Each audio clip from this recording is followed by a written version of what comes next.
Welcome to Facebook Live. We're doing it a little early today and we're actually covering a topic that we were going to cover last week. So today we're talking about shoulder impingement, which is a fairly common diagnosis for a lot of people. And shoulder impingement can be very painful and can stop people from doing a lot of the activities that they love. So when we talk about shoulder impingement, let's talk about the shoulder in general, just very briefly. The shoulder is actually made up of two primary joints, which most people don't realize. You have the ball and socket joint, which is the flat portion here and the head that comes off of this long bone. And as you can see, this really isn't a deep socket, it's more of a flat surface. So we have the flat surface and the ball right here, which makes it the ball and socket, or the true shoulder joint. It also is very much comprised of the shoulder blade and the way that the shoulder blade sits on the ribcage wall, we call the scapulothoracic joint. Those two primary joints are what we typically consider when we talk about the shoulder joint. And in this case, we're also going to talk about a third joint right here, where the clavicle comes across and ties in with what we call the acromion, or the AC joint here. So in shoulder impingement, what happens is you have a lot of structures that go through this tunnel right here. You can see where my finger is kind of coming through.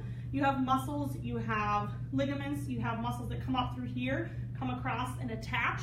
And everything that kind of comes through this tunnel becomes fair game that when you raise the arm or you move the arm, they can get pinched in that space. So shoulder impingement is kind of a general term that we use that describes these structures getting pinched or impinged inside this tunnel or one of these tunnels that comes through here. So the big thing to answer is, what do we do about it?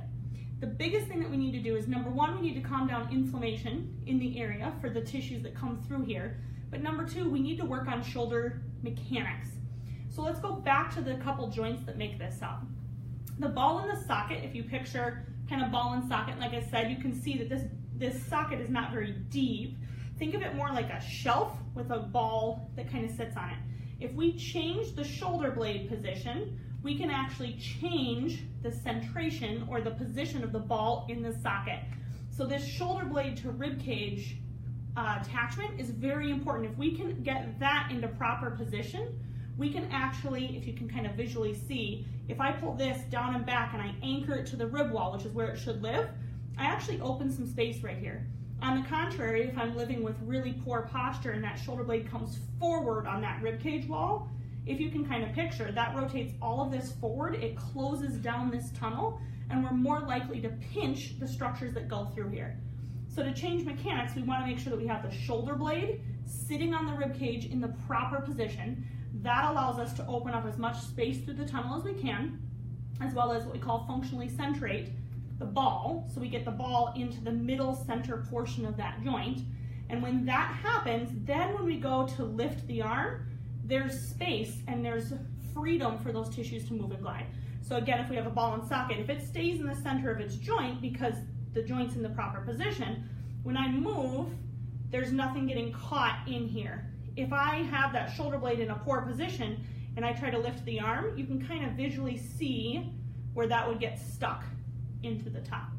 So in terms of inflammatory care, we've got a lot of different things. You can check out a lot of our other posts for information about the anti-inflammatory control, but I really wanted to hit on that biomechanics piece. It's not just about getting those tissues to calm down, it's about getting after some of the root causes of the problem, making sure your mechanics are where they need to be so that this also doesn't come back. Hopefully this gives you some insight into shoulder impingement and what you can do about it. Be sure to check us out next Friday, and we'll see you then.